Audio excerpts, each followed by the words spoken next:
Hello everyone. In today's presentation we're going to be talking about Chapter 3, General Methods for Generating Random Variates. Our team consists of Brianna, Jenny, Michael, and myself, Fares. Let's start with what is the random variate generation.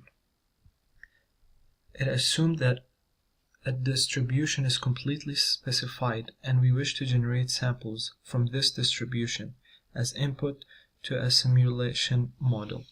And there's three techniques to do that. The first one is inverse transformation, the second one is acceptance rejection, and the last one is convolution.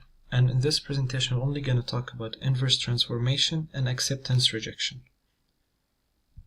The inverse CDF technique for generating a random sample uses the fact that in a continuous CDF, the function f is a one-to-one mapping of the domain of the CDF into the interval from 0 to 1.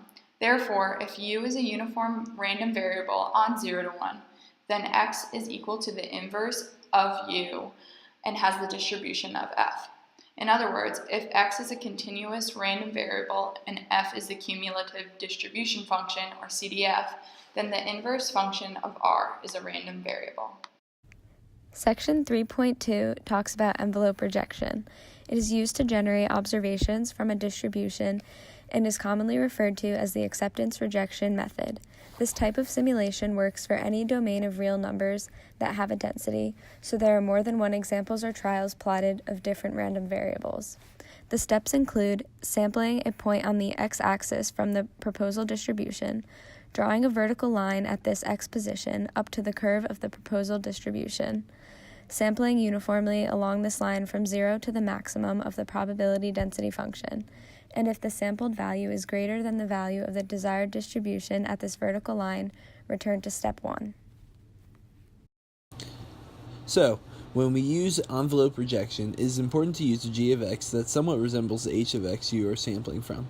This will increase the likelihood of acceptance from the generated variates, using the ratio of h of x over g of x to determine the likelihood of acceptance.